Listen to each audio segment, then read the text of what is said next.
வணக்கம். இந்திய நேரப்படி காலை 6 மணி. ஜெம் தலைப்புச் செய்திகள்.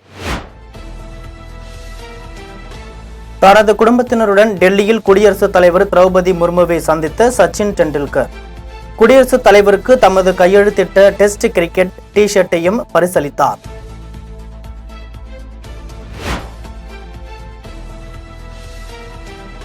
குடியரசுத் தலைவர் உரைக்கு நன்றி தெரிவிக்கும் தீர்மானம் மீது மாநிலங்களவையில் பிரதமர் நரேந்திர மோடி உரை.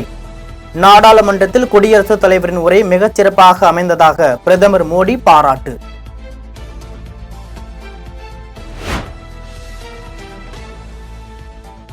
மகளிர் முன்னேற்றத்திற்கான திட்டங்களை வேறெந்த அரசுகளையும் விட பாஜக அரசே அதிகம் நிறைவேற்ற உள்ளது. மகளிருக்கு இடஒதுக்கீடு வழங்கும் மசோதாவை நாடாளுமன்ற இரு அவைகளிலும் நிறைவேற்றியுள்ளதாகவும் பிரதமர் மோடி பெருமிதம்.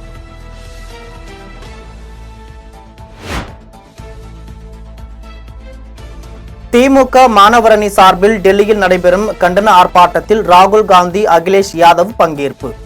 பல்கலை மானிய குழுவின் வரைவு நெறிமுறைகளை எதிர்த்து திமுக மாணவரணி சார்பில் டெல்லியில் கண்டன ஆர்ப்பாட்டம்.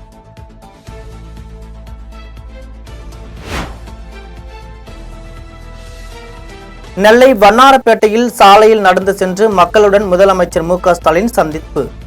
வரவேற்க சாலையோரத்தில் காத்திருந்த மக்களுடன் கைகுலுக்கி மனுக்களையும் பெற்றார்.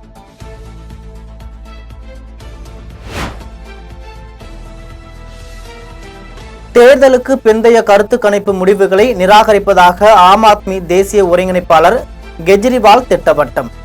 கடந்த தேர்தலில் இதேபோன்று எண்ணிக்கை கூறப்பட்டாலும் தாங்களே வென்றதாக கெஜ்ரிவால் விளக்கம்.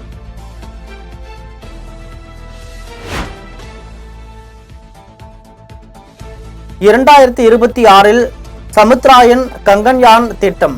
2027 ஆண்டில் சந்திரயான் 4 திட்டம் செயல்படுத்தப்படும் என மத்திய அமைச்சர் ஜிதேந்திர சிங் அறிவிப்பு.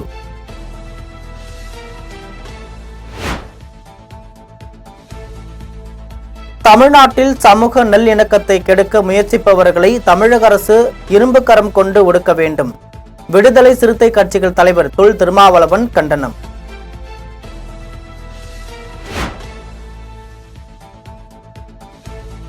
அமெரிக்காவில் இருந்து அழைத்து வரப்பட்ட இந்தியர்களுக்கு கைவிலங்கு போடப்பட்டதாக எழுந்த சர்ச்சை.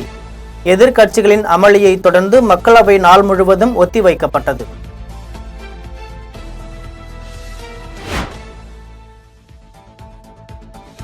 அமெரிக்காவில் இருந்து சட்டவிரோத குடியேறிகள் வெளியேற்றப்படுவது புதிய நடைமுறை அல்ல என வெளியுறவு அமைச்சர் ஜெய்சங்கர் விளக்கம்.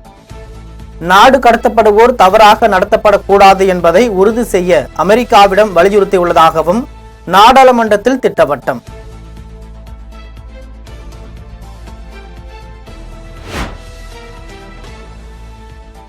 அமெரிக்க தேர்தலில் டிரம்பிற்கு ஆதரவாக பிரதமர் பிரச்சாரம் செய்தும் இந்தியர்களுக்கு அவமரியாதை என காங்கிரஸ் குற்றச்சாட்டு. யாருக்காகவும் பிரதமர் பிரச்சாரம் செய்யவில்லை என வெளியுறவு அமைச்சர் ஜெய்சங்கர் பதிலடி.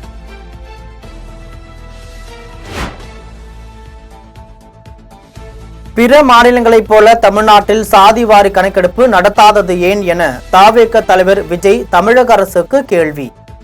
ஆட்சியாளர்களின் சமூக நீதி வேடம் கலைகிறது என்ற தலைப்பில் அறிக்கை வெளியிட்டுள்ளார் தமிழக வெற்றி கழக தலைவர் விஜய்.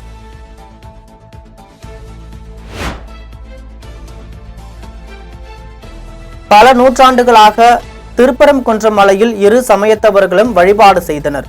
இப்போது தேவையற்ற பதற்றம் எப்படி உருவானது?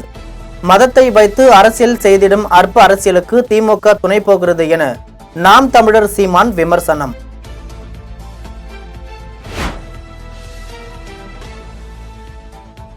பெரம்பலூரில் நாராயணசாமி நாயுடு சிலையை இடமாற்றம் செய்யக்கூடாது என பாமக நிறுவனர் ராமதாஸ் வலியுறுத்தல். நாராயணசாமி நாயுடுவின் புகழை மேலும் பரப்ப வேண்டிய காலத்தில் சிலையை மாற்றிடத்தில் வைக்க முயல்வது நியாயமல்ல என்றும் கருத்து.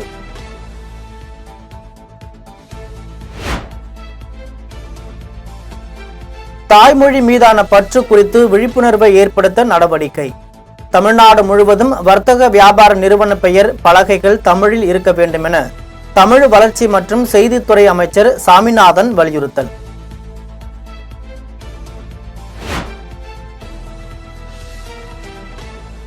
திருச்சி சென்னை இடையே ஏர் இந்தியா எக்ஸ்பிரஸ் விமான சேவை மார்ச் 22ஆம் தேதி முதல் தொடக்கம். திருச்சி நாடாளுமன்ற உறுப்பினர் துரை வைகோ தகவல்.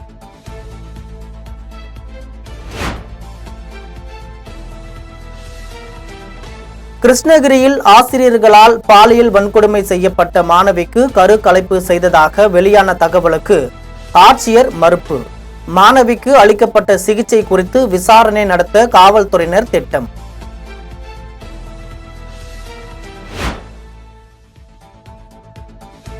திருப்பூர் ஊத்துக்குளி பள்ளக்கவுண்டம்பாளையம் பகுதியில் தனியார் பேருந்து கவிழ்ந்து விபத்து. ஈரோடு நோக்கி சென்று கொண்டிருந்த தனியார் பேருந்து கவிழ்ந்த விபத்தில் 4 பேர் உயிரிழப்பு மற்றும் 20க்கும் மேற்பட்டோர் காயம்.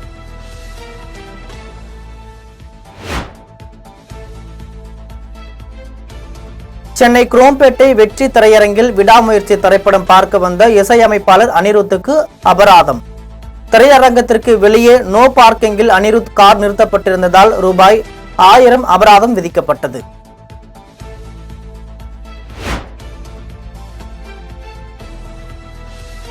காவல் நிலையத்திற்குள் புகுந்து விசிக மாவட்ட செயலாளர் பெண் எஸ்ஐ மீது தாக்குதல். பணி மாறுதலை தவிர்க்க எஸ்ஐ நாடகமாடுவதாக டிஎஸ்பி குற்றச்சாட்டு.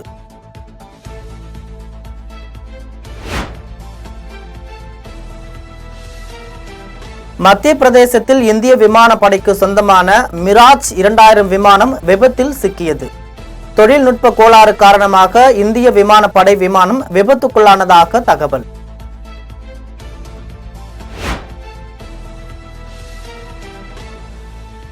பாகிஸ்தானின் கைபர் பக்துன்வா மாகாணத்தின் கரக்கில் மாவட்டத்தில் உள்ள காவல் நிலையம் மீது பயங்கரவாதிகள் துப்பாக்கி சூடு. 3 போலீஸ் அதிகாரிகள் பலி, 5 பேர் காயம்.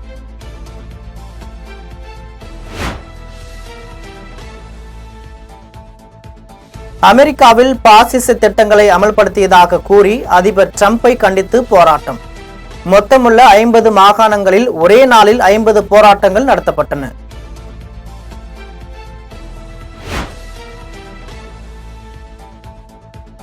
தமிழக சட்டப்பேரவையில் நிறைவேற்றப்பட்ட மசோதாக்களை நிலுவையில் வைத்ததற்கான காரணத்தை ஆளுநர் விளக்க வேண்டும். தமிழக அரசு தொடர்ந்த வழக்கில் உச்சநீதிமன்றம் உத்தரவு.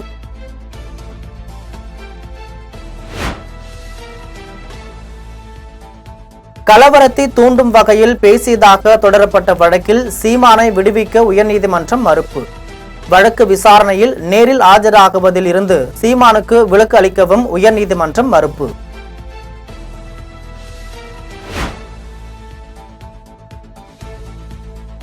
இல்லாத அதிகாரத்தை எடுத்துக்கொண்டு தேர்தல் ஆணையம் உட்கட்சி விவகாரம் தொடர்பாக விசாரணை நடத்த முடியாது. அதிமுக பொதுச் செயலாளர் எடப்பாடி பழனிசாமி தரப்பு சென்னை உயர்நீதிமன்றத்தில் வாதம்.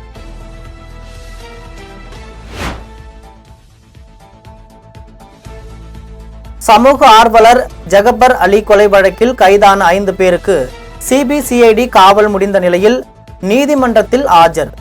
நீதிமன்றத்தில் ஆஜர்படுத்தப்பட்ட 5 பேரை 15 நாள் காவலில் வைக்க புதுக்கோட்டை நீதித்துறை நீதிமன்றம் உத்தரவு.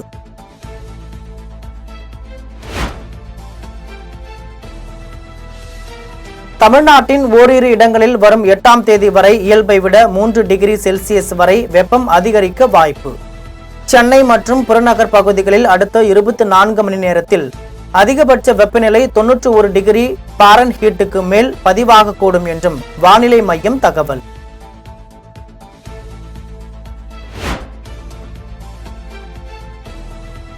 இந்தியா இங்கிலாந்து இடையேயான முதலாவது ஒருநாள் போட்டி 4 விக்கெட் வித்தியாசத்தில் இந்திய அணி அபார வெற்றி.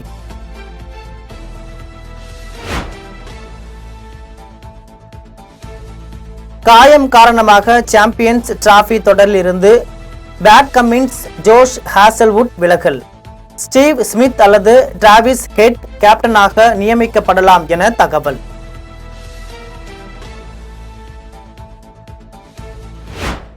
இத்துடன் ஜெம் செய்திகள் நிறைவடைகின்றன. மீண்டும் ஜெம் செய்திகள் காலை 8:30 மணிக்கு. உடனுக்குடன் செய்திகளை காண GemLive.tv என்ற இணையதளத்தில் இணைந்திருங்கள். நன்றி, வணக்கம்.